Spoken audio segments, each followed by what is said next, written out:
So good evening. I know we're supposed to be having a conversation about the relationship between Alvin Ailey and Romare Bearden, but I have to ask you, Troy, about what we just saw. That was amazing, wasn't it? That was awesome. That was awesome. So clearly there was a wonderful story that was being told. Tell us about that story. Why don't we just perform it? Oh, that would be great. Sure. Why not, right? Redo, right? Well, that was a piece that a young man named Yannick Lebrun from French Guyana choreographed entitled Samani. He is a principal dancer with the Alvin Ailey American Dance Theater. He danced with Ailey II, and he also was a student at the school. I got to work with him when he came to Ailey when he was 14 years old, and saw him grow from a young boy, young dancer, young energetic dancer, enthusiastic dancer, into a wonderful choreographer. And I've been watching his work for many years, and he came up with this duet that I saw the Ailey Company perform in one of their benefit performances, and I said, I have to have that piece in the rep of Ailey too. It just had so much class and style and beauty. And the piece is entitled Samani by a composer. She's from Mali. And the piece talks about this woman being broken, this woman being wounded, and this man is there to protect her, as all men should do, right?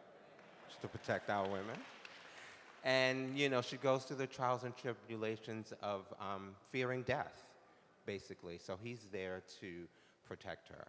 So tell me about the music. The music is quite Yeah, the extraordinary. music is incredible. When I heard it, I thought it was just incredible. She's from Mali, I believe. And Yannick has some African roots, and a lot of his works have African drumming, voices from Congo, voices from different parts of Africa. And the costumes were very spare, very lean, very minimalist. Yeah. Exactly. Yeah, we like minimal. Yeah, we don't like a whole lot of costumes. We like for the dancers to show their beautiful bodies. Beautiful bodies. Exactly. Right. Yeah, we work so hard, night and day, working on our bodies. So we try not to cover up the dancers too much. So let's talk about that.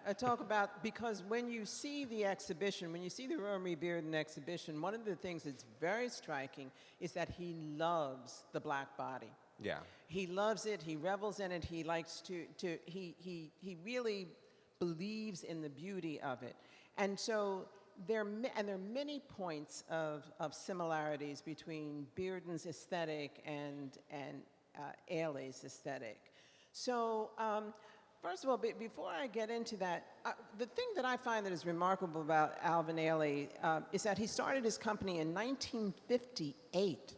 Do we realize how early that was for a black man to say, I'm going to build a black company? Talk to us a little bit about the history of how that company came to be. That's very powerful. When Mr. Ailey started the Alvin Ailey American Dance Theater in 1958, he wanted to celebrate the African American heritage and the modern dance tradition. He started the company at the cusp of the civil rights movement. And he wanted to create works that talked about his experiences growing up in Rogers, Texas, i.e. Blue Suite, which was created in 1958. And of course, the popular masterpiece Revelations that was created in 1960 that talked about him growing up in Rogers, Texas, being Baptist. But I think his main and his overall meaning for starting the company was to give dance back to the people. He believed that dance came from the people, and as artists, we were responsible, and he made sure that we were responsible in giving back to the people, especially through the works that he created in his earlier days, which were considered his blood memories. Right. And that was pretty radical to say that he was going to create dance that was going to have gestures from our history and our heritage. And Revelations, of course, it's the fan is one of the most striking of those gestures. But it was all of those things that attracted Bearden to him. the fact that he was so comfortable on stage with bringing in his heritage, his history. Talk us a little bit more through how that sort of permeates the company. Well, he took risks. You know, he took chances at a time where there weren't very many African Americans that were able to express themselves on stage. So he took a chance by starting this company and giving opportunities to young African Americans to be able to perform, as well as young choreographers to be able to create works on the company. And he was just so selfless by giving back. And he always wanted to give back, especially to the next generation. And he always wanted people to know his story. So it's interesting you talk about young choreographers. One of the first connections between Ailey and Bearden was the fact that Alvin Ailey introduced Bearden to Diane McIntyre, a very young choreographer at the time, and she was, one of her compositions was performed by the Ailey Dance Company, but it was because Alvin saw something in Diane and something in Bearden's work and put the two of them together. It was pretty amazing. Well, he saw something in everyone. You could be a janitor in the building, you could be a world-renowned choreographer, you can be an ambassador in Europe, and he gave so many people so many opportunities. Diane McIntyre created a work called Ancestral Voices in 1977, and that's where she used the Bearden piece in her work. So there was another choreographer, Tally Beatty, and he also collaborated with Bearden. Talk a little bit about, because that's a really famous piece that's in part of your repertoire, right? Yeah. Tally Beatty created a work in 1983 entitled The Stack Up, which I had the wonderful opportunity of dancing. It was more jazzy, it was very urban, it was very colorful, and had a story of this one couple living in this sort of urban environment. And that, I think the most important thing, when the curtain opens, you see this painting. And you're just so, as a dancer, and I'm sure as an audience member, you're just so excited, and you're just pumped and ready to propel and move in the stack up. And it just was a work, and it still is a work that is so profound right now in the dance world, as Tally Beatty was. And I had the wonderful opportunity of working with Tally Beatty as well, and he was just a monster in a good way. Yes. In a great way. Taught me a lot. Right. Yeah. But you talked about jazzy and urban. So when you go up and watch and see the Bearden exhibition, it's an autobiographical, two separate series, and it's his autobiography. And of course, part of it is he grew up in Harlem. And that whole sense of the urban scene, of the encounter with jazz, music, rhythm, all of that is part of what's in his collages. And I actually read a conversation recently that was held among Alvin Ailey, James Baldwin, Al Murray, and Romare Bearden. And during the conversation, Ailey turns to Bearden and says, "I just love all the rhythms in your collages." So that was really, they really shared that love of movement and motion and dynamic motion. Yeah, well, Mr. Ailey, he loved art, you know, and he loved colors. As you can see, a lot of his work was very colorful. And he wanted to, through the company, he wanted the company to always know their history. You know, so he wanted us to go to museums, he wanted us to go to see other dance companies, he wanted us to just venture out and see other avenues. He just didn't want us to be dancers, and he just didn't want us to go and perform. He wanted us to be educated in other art forms as well. So when he created works, he just didn't create steps. Right. You had costumes, you had props, you had a set, you had lights, you had everything to, to create. He had everything in his works that created a production, actually. Right. But he also created community. I mean, Yes. the thing about Alvin, Alvin Ailey's what, 60 years? You're Yes. 60 years. 60 You've been years around? old. That's unheard of for a Yes. dance company, Yes. right? Any dance company. Yeah. But there's a sense of community, a collective, and you've been there with what? How many years? About 41 of those 60 years.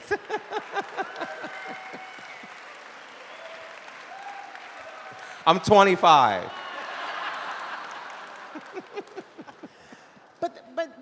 But that sense also, I think what Bearden really admired, that sense of the Ailey company, the school, the company, of being a place that nurtured artists. And as you said, you're just not learning steps, but you're being developed and nurtured within the company. Yeah, well, we were nurtured and we were taught and we were groomed by Mr. Ailey to be storytellers. And we were also told that this is all about humanity, that this is not about steps. This is really all about that exchange and that education with audience members and people all over the world. Just for instance, like Revelations, like everyone can relate to Revelations. And I always tell this story, like he's told us, he said that if you don't like the dance, close your eyes and listen to the music. Look at the costumes, you know? And because there's a story in the costumes, there's a story in the paintings, there's a story in the props, there's a story in the production. And he always wanted us to approach everything with humanity and honesty and integrity. Right. And curiosity, because, our heritage is there, our history is there, but also other cultures get Exactly. pulled in. And that's exactly the same thing with Romare Bearden. It's like layers and layers, layers. It says, look at us. We're like this culture and this one and this one. We're expansive. We fit everything in.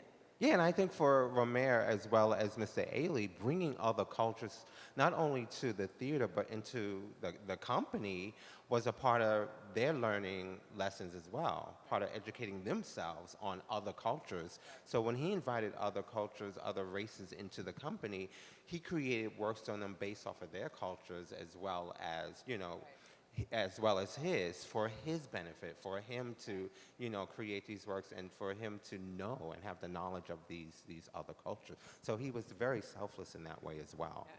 And I think, look out at this audience. This is like the United Nations here, right? And it's because, right? Yes, that deserves applause, right?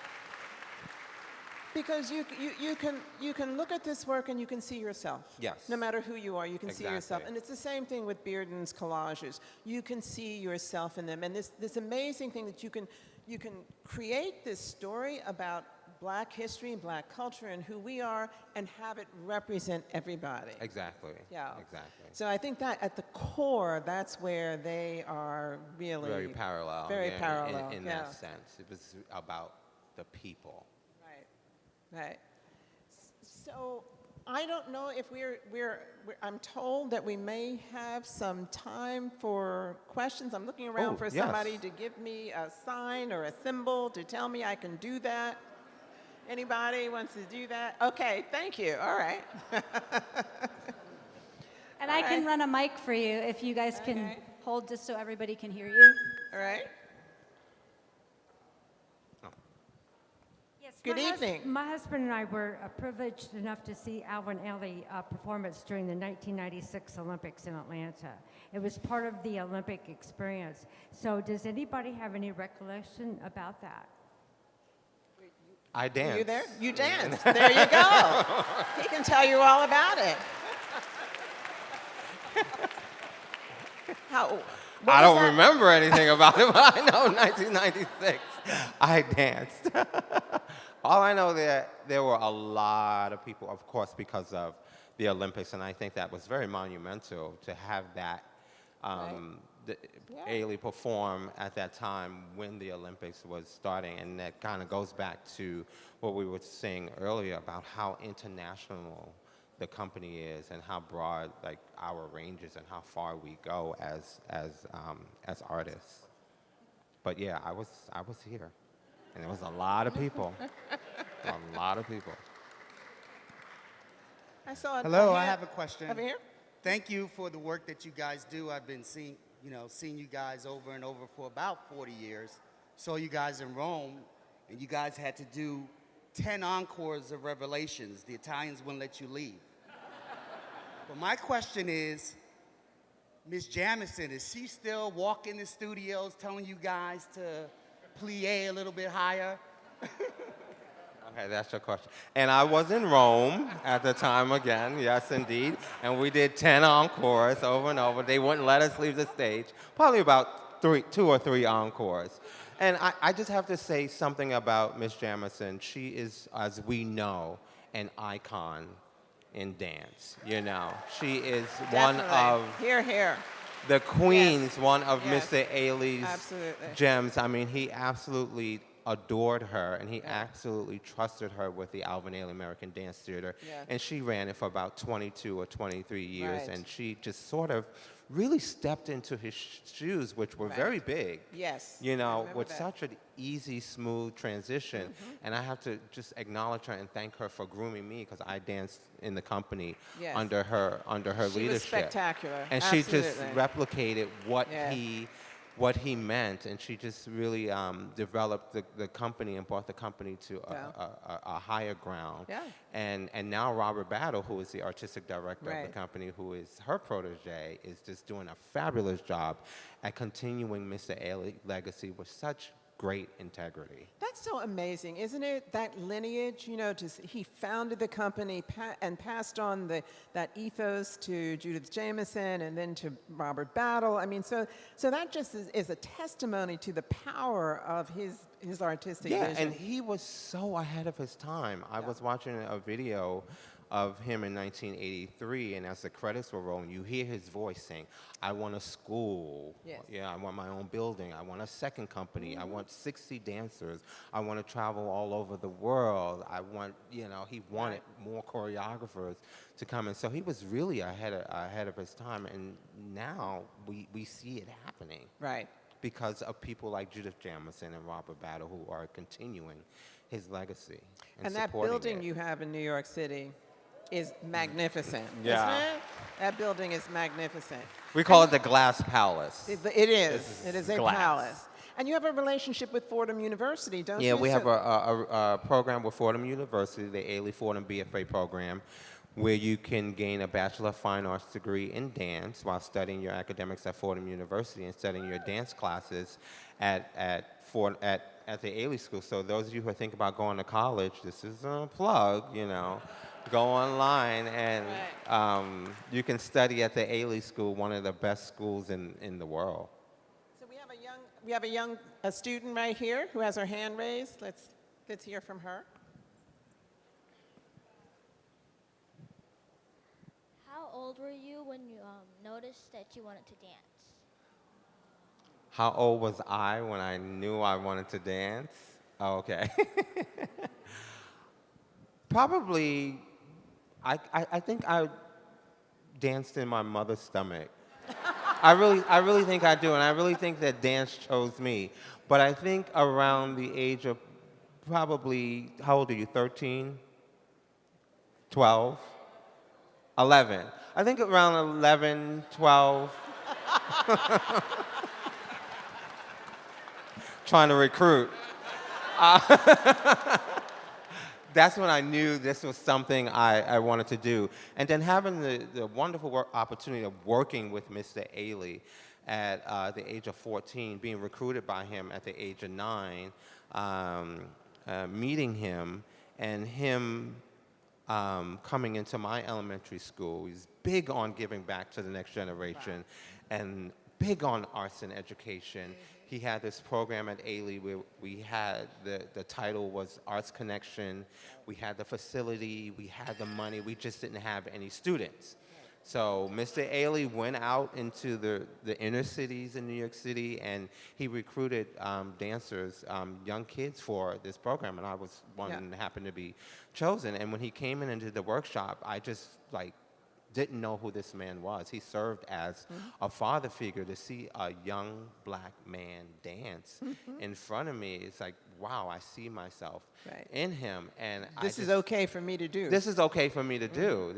This gave me permission that, hey, this gave me the confidence Right. and the acknowledgement that this was something that I wanted to do. And at the age of 9, it's just fun and you're just enjoying it. And then I got accepted into the program, and then it got serious. Then it was work. Had to wear the tights and the dance belt and the ballet slippers, and then it was work. But then realizing and getting familiar with the company and knowing the history of the company and knowing where Mr. Ailey came from around 14, and then working with him, I really, this is something that I have to do. It wasn't something that I wanted to do. This was something that I definitely had to do. So in terms of the hours that you put into working, and because one of the striking things when I wrote the book about Romare Bearden, one of the striking things to me was how much he worked all the time. You know, he had a full-time job, and he would come home, take off his work clothes, and start painting. And he would do that every single day. And he was always working right up until the end. How much work is it to achieve the mastery that the two dancers who dance achieve? Well, it's called passion.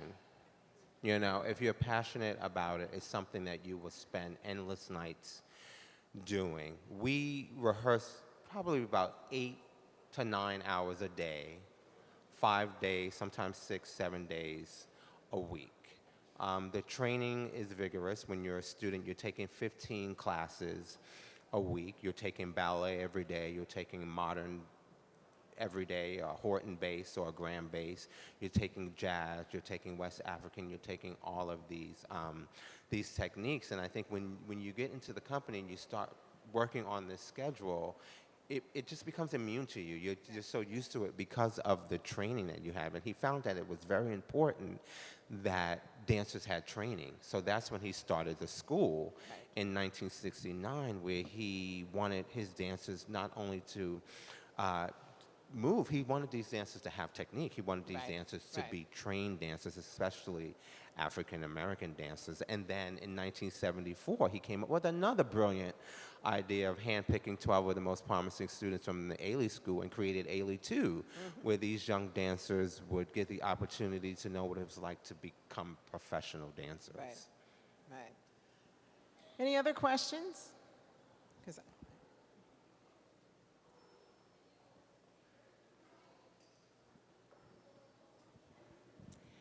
I know that Yannick Lebrun is not here, is the choreographer of the piece. Can you speak up? I'm Oh. sorry, I'm having trouble hearing.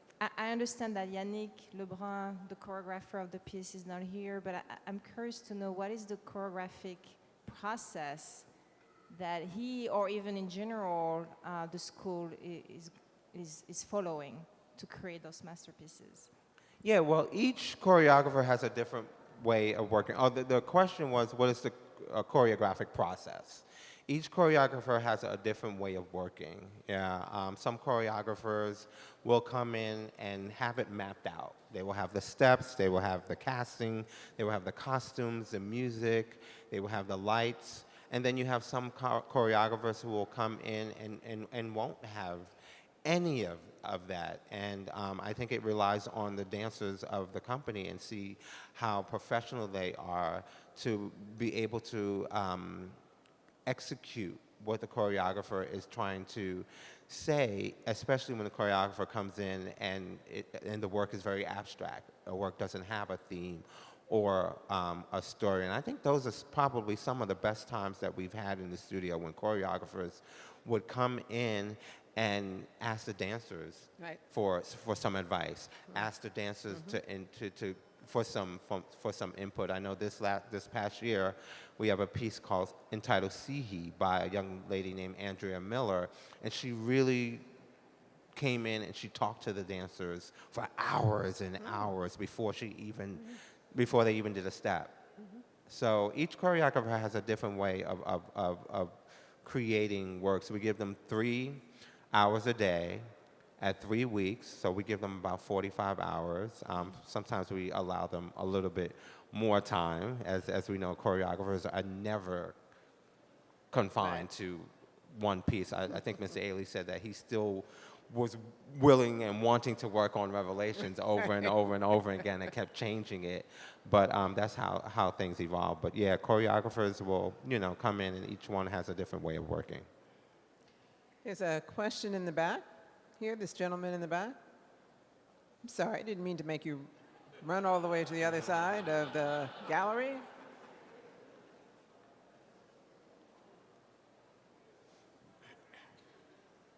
Yes, good evening. Speaking of choreographers, Rennie Harris. I'm sorry, can you speak up? Yeah, I said, speaking of choreographers, Rennie Harris, are you going to be, I loved his hip-hop flavor that he added when he was with the company. I want to know if, have you worked with, or you will be working back with him, or with that hip-hop infusion into any of the future performances, or not? Yeah, he asked about Rennie Harris, who's a well-rounded, fabulous choreographer out of Philadelphia who has his company. And we have about 3 works of Rennie Harris's, maybe 2 or 3 works of Rennie Harris's. But he was brought on board by Judith Jamison back when she was still artistic director, where she wanted to start bringing different styles, and especially hip-hop, which came later on into the rep. He has a piece in the rep entitled Home, I believe, as well as Lazarus, which is the new creation that was created last year as not resident choreographer. He's in as artist in residence with the Ailey company. And as you know, and you've seen Rennie's work, which is very powerful, powerful work. And I think the Ailey company just really execute his work in such a great way. Those Ailey dancers, I tell you, they're smart. And they're very well-rounded, but I'm so, I love Rennie's work, and I love watching. I never personally got to work with Rennie. I left the stage by then, but yeah, when I'm in the audience, I'm just jumping up and down because his work is just so powerful, and it has such meaning. It has such depth, deep meaning to his work. So Robert Battle asked him to create this work, Lazarus, as artist in residence, and it's just fabulous. You're welcome. There's a young lady right here who has a question. Sorry, I have to get up off the floor. So I have my daughter with me, and she's a little shy, so she didn't want to ask the question, but she's 7 years old, and she's in ballet, and while they were performing, she asked me how soon can she try to join, and so I figured I would make it into more... You want to say hi? She's like, Mom. Oh, yeah. I'm good at embarrassing her. But I guess the question would be, what age do you all start accepting applicants, and what are some qualifications or things that you look for in your students? Yeah, we start our dancers off at the age of 2. Wow. Yeah, I know. Everyone says, wow. Yeah, we have a junior division program, a pre-professional division program for dancers 13 to 17, and then we have a professional division program for dancers 17 to 21. It's a year-long program. You're based here in, where are we? Atlanta. Right. We're in Atlanta. Yeah, so and we also have a summer intensive program, which is a 6-week intensive where we start them off at a little later, probably about the age of 10 or 11, which is a great program in New York. We're trying to get stuff here. We're moving. That's why we're doing this whole destination dances. That we're trying to get more and more and more here. We're working hard at it, and trying to get more here to reach out, because that's what, of course, Mr. Ailey wanted dance to be global, and we're trying. But if you're ever in New York, you just come by and you can watch classes, and if she wasn't shy, I'd ask her to come up and dance. We have a question over here. Hi. So as once a dancer, always a dancer. So if you're trying to bring stuff here, are you accepting applicants for other choreographers or dance teachers?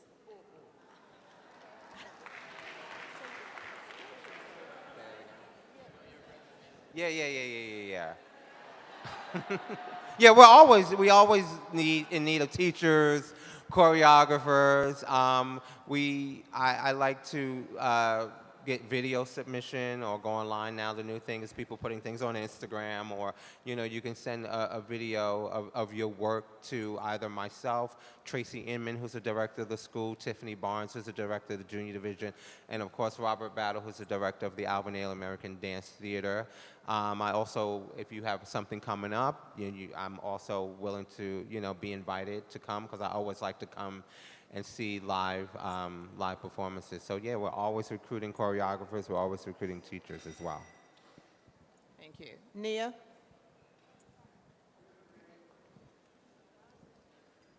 Hello. So I love learning about Romare Bearden from you because he started in the civil rights movement. Oh, sorry, excuse me. So something I love about Romare Bearden, how his work was used during the civil rights movement, and then Alvin Ailey providing black artists the chance to be on stage. So in this current political climate, how do you think their work applies to us now? Oh, what a great question. This just happens to be the president of Spelman College Student Government, Nia Page, graduating senior, right? Okay. But the question is really a good one. That Alvin Ailey started on the cusp of the civil rights movement, and actually Bearden started his collages right around 1963, right around the March on Washington. So the civil rights movement was a huge impetus for for thrusting their work forward. And so the question is now, in this political era, what do we think is the significance of Alvin Ailey and Romare Bearden? So I'll let you go first. Oh, really?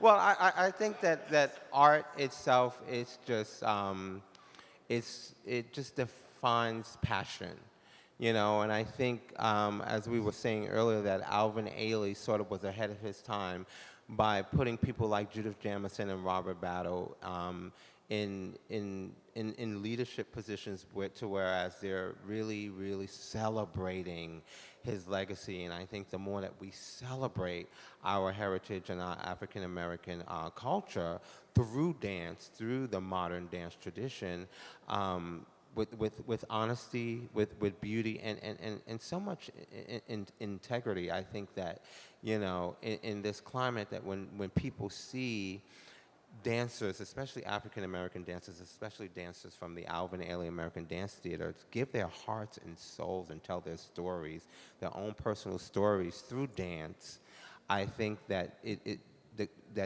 will definitely evolve, and it will definitely subside to whereas we'll get to a point in this nation where we are all one.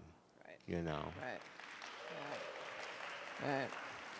So Nia, my answer to that question would be that when you watch these dancers that just performed, it's clear that dance is a language, right? And when you see the collages, you'll see that the visual arts has a language. Artists create these languages that go beyond our own capacity to speak to each other. And they draw down into the deepest parts of us. They'll make us feel things we didn't even know were there. They'll make us see things we've never seen before. So in a climate like this, where people are arguing about language and facts and fiction, and we come to the art, and look at how many people are here, right? This evening, and you've sold out, right, at the Rialto. Look at how many people come, because we know we're going to get the truth. And we know we're going to get it with power and honesty, and it's going to wrap its arms around us, and it's going to awaken something in us. And so I think that in this day and age, these kinds of times, I think art is absolutely necessary, right? Yeah, and that's what we were taught, by and it's in us. And it's instilled in us at a very young age, and that's what we were taught and encouraged by people like Alvin Ailey and people, like Dr. Martin Luther King and people like Romare Bearden, that it is in us. It's just, just express it in the most honest way possible. Right, with a lot of hard work. With a lot of hard work. Yeah. Yeah, exactly. And the hard work pays off. Yes, and it does, right. Troy, thank you so much. It's so good to meet you. Thank you. Yes. Well, I just have to say, on behalf of Bennett Rink, the executive director of the Alvin Ailey Dance Foundation, Robert Battle, and Imani Ates, who put this whole destination dance together, the entire Ailey family, and from me, from the bottom of my heart, thank you so much for taking the time out and helping us to continue to celebrate Mr. Ailey's legacy. It is truly a blessing. I'm honored to be sitting here with you, and I'm just very humbled and just very happy and proud of what you're doing. So thank you so much Thank you. from the Ailey Appreciate family. it. Thank you, Troy.